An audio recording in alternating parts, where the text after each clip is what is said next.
6 घंटे निरंतर पढ़ाई करने से किसी कॉम्पिटिटिव एग्जाम को क्लियर कर लेगा। बिल्कुल कर लोगे बेटा आप। क्या आपके अंदर इतनी एकाग्रता है? क्या आपके अंदर इतना फोकस है? एक बार बेटा आप सफल हो गए ना, आपसे कोई नहीं पूछेगा कि आपके बीते हुए कल में आप क्यों असफल थे।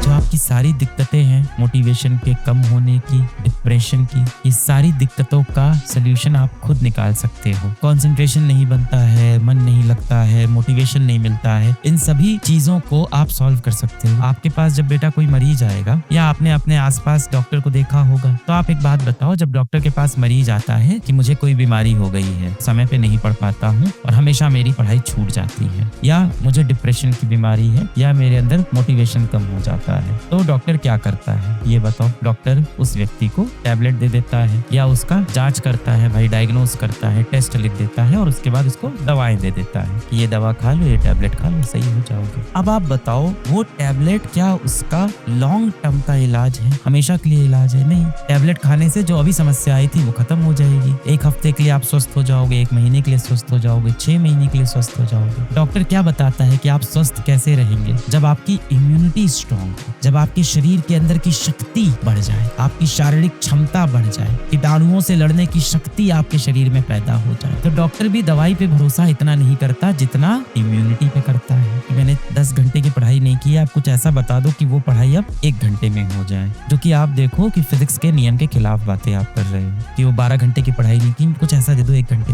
हो सकता हो आज मैं ये चीज कर भी दूं, और भविष्य में आपको और बड़ी बीमारी लगेगी, आपको किसी चीज की लत लग जाएगी, आप परेशान हो जाओगे, जीवन में गुमराह हो जाओगे। जिस तरह से डॉक्टर के पास जब 4th स्टेज कैंसर का मरीज आता है तो डॉक्टर भी परेशान हो जाता है। तो वो स्टेज अपनी मत आने दो। डॉक्टर क्या बोलता है? अपनी इम्यूनिटी को बढ़ाओ, अपने शरीर की शक्ति को बढ़ाओ। आपको अपने शरीर की शक्ति बढ़ानी है, अपनी क्षमता बढ़ानी है, अपनी जड़ें सही करनी है। ये जितनी भी दिक्कतें आपके आसपास, आपके अगल बगल हैं, इनको यदि आप 1-2 दिन के लिए हल कर दोगे तो ये 2 दिन बाद वापस आपके जीवन में हो जाएगी। आपको इन दिक्कतों को जड़ से सुलझाना होगा। पेपर आएगा तो क्या बोलोगे? मैं पढ़ नहीं पाया इस साल, और आप सिलेबस नहीं कंप्लीट कर पाओगे, रिवीजन नहीं कर पाओगे, तो आप रीजन क्या बताओगे? कि मेरा बैकलॉग हो गया। तो उसको बैकलॉग नहीं कहते बेटा, उसको बोलते हैं कि मैं पढ़ नहीं पाया पूरा, मैंने शायद उतना समय नहीं दिया जितना रिक्वायर्ड था तैयारी के लिए। जो हो सकता हो कुछ और बच्चों ने दिया हो और वो सिलेक्ट हो गए हो। आपको पता है ना कि आपने बहुत सी गलतियां की है, बहुत सी गलतियां आपने की होगी। उन गलतियों के बोझ से खुद को मुक्त करो। जब तक आप अपने कल को नहीं भूलोगे, आपका कल आपको नहीं भूलेगा। जब तक आप अपने अतीत से पीछा नहीं छुड़ाओगे, आपके अतीत के दर्द आपका पीछा नहीं छोड़ेंगे बेटा। ये सारा जो बोझ है ना,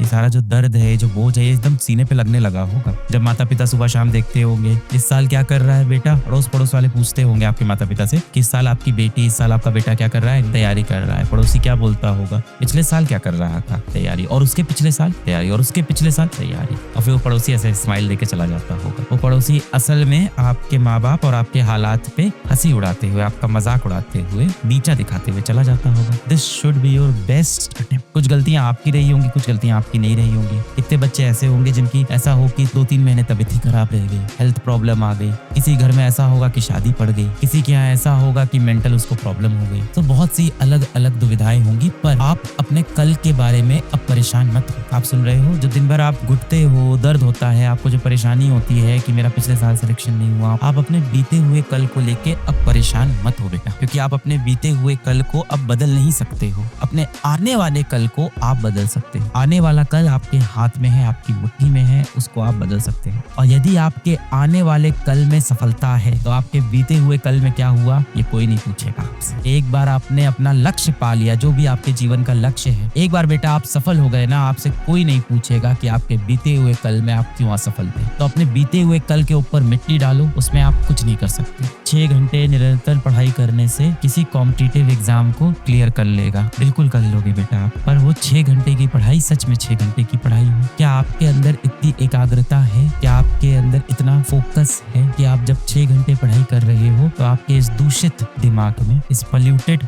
माइंड में कुछ भी और ना चले? आपके मन में एक तीव्र इच्छा ना आए कि आप मोबाइल फोन उठा के कुछ वीडियोस देख लो? आपके मन में बार बार इच्छा ना आए कि आप किसी तरह से व्हाट्सएप का इस्तेमाल कर लो? अगर अपनी इंद्रियों पे आप काबू कर लो तो 6 घंटे की पढ़ाई अपने आप में बहुत है किसी भी कॉम्पिटिटिव एग्जाम को निकालने के लिए।